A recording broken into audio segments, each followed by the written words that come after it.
क्या मंत्रिमंडल के गठन के बाद एनडीए में तनाव है?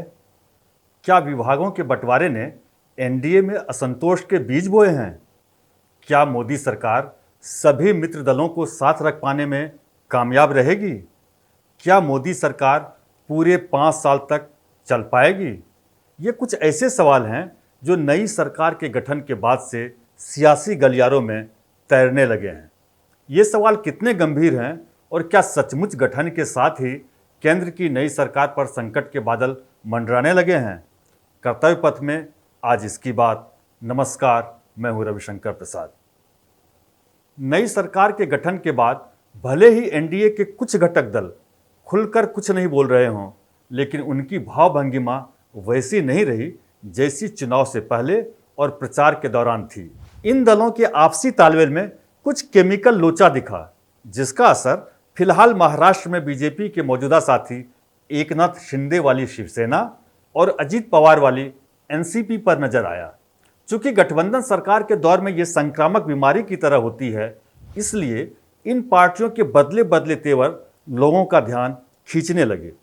सबसे ज्यादा चौंकाने वाला बयान महाराष्ट्र सरकार में उप मुख्यमंत्री अजित पवार का आया, जिसकी चर्चा हम बाद में करेंगे। पहले बात करते हैं शिवसेना शिंदे गुट के रुख की, जिसके 7 सांसद जीतकर लोकसभा पहुंचे, लेकिन मोदी मंत्रिमंडल में केवल एक सांसद प्रताप राव जाधव को जगह मिली, वो भी राज्य मंत्री स्वतंत्र प्रभार। इस गुट से चुनकर आए सांसद श्रीरंग बारने ने कहा कि उनकी पार्टी ने आम चुनाव में 7 सीटें जीती, लेकिन इसके बावजूद उनके नेताओं को कैबिनेट में जगह नहीं दी गई। एनडीए के दूसरे घटक दलों को भी कम सीटें जीतने के बावजूद कैबिनेट रैंक दिया गया। लगे हाथ सांसद बारने ने यह भी गिना दिया कि जेडीएस के 2 और एलजेपी रामविलास के 5 सांसद होने के बावजूद इनके नेताओं को कैबिनेट में पद दिया गया। हालांकि इस बयान के बाद शिवसेना शिंदे गुट के श्रीकांत शिंदे ने बयान जारी कर यह साफ कर दिया कि वो पावर के लिए किसी तरह की बार्गेनिंग नहीं कर रहे। वो पूरी तरह मोदी सरकार के साथ हैं, जिसकी देश को जरूरत है। ये तो हुआ पहला वाकया। अब महाराष्ट्र सरकार के दूसरे स्तंभ एनसीपी अजित पवार गुट का रुख भी देखिए। अजित पवार की अगुवाई वाली एनसीपी ने मोदी सरकार में राज्य मंत्री पद की पेशकश स्वीकार करने से इनकार कर दिया।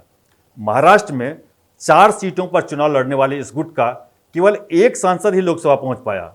मोदी मंत्रिमंडल में पार्टी को राज्य मंत्री पद की पेशकश की गई, जिसे पार्टी ने ठुकरा दिया।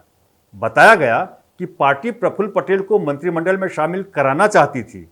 चूंकि प्रफुल्ल पटेल पहले की सरकारों में कैबिनेट मंत्री रह चुके हैं, इसलिए एमओएस बनाया जाना उन्हें ठीक नहीं लगा।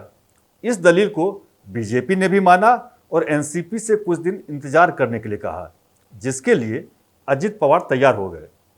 अजित पवार गुट भी मोदी को देश की जरूरत बताकर राज्य में बने रहने की दुहाई देते नजर आए, लेकिन धीरे धीरे उनकी बदलती बोली कुछ और संकेत देने लगी। इसका मौका पार्टी के स्थापना दिवस पर मिला, जब अजित पवार चाचा शरद पवार को अपना मार्गदर्शक बताकर गुण गिनाने लगे। अजित पवार ने यहां तक कह दिया कि वो पार्टी का नेतृत्व करने और संगठन को शक्तिशाली नेतृत्व देने के लिए उनके आभारी हैं। इसके साथ ही उन्होंने ये भी कहा कि वो एनडीए का हिस्सा हैं, लेकिन उनकी विचारधारा अलग है। ये आखिरी पंक्ति उस तरफ इशारा करती है जिसमें कई सवाल और अंदेशे छुपे हैं। जून 2023 यानी चाचा से अलग होने के बाद भतीजे का ये प्यार पहली बार दिखा। महाराष्ट्र के इन 2 साथियों की पीड़ा अलग है, तो जो कैबिनेट मंत्री बनाए गए उनकी अलग। सियासी मौसम वैज्ञानिक के रूप में मशहूर रामविलास पासवान के बेटे चिराग पासवान का अलग दुख है। खुद को मोदी का हनुमान बताकर बार बार मोदी की झप्पी लेकर और मोदी के नाम पर अपने कोटे के सभी 5 सीट जीतने से उत्साहित चिराग को लगता था कि नई टीम में बड़ा महकमा देकर उनका स्वागत किया जाएगा। लेकिन जैसे ही उन्हें फूड प्रोसेसिंग मिनिस्ट्री दिए जाने का ऐलान हुआ, उनका मूड ऑफ हो गया। बताया गया कि पार्टी कार्यकर्ताओं से मिल रहे चिराग अचानक अपने बेडरूम में बंद हो गए। हालांकि कुछ देर बाद उन्होंने अपनी नाराजगी की खबर को खारिज किया और प्रधानमंत्री पर पूरा भरोसा जताया।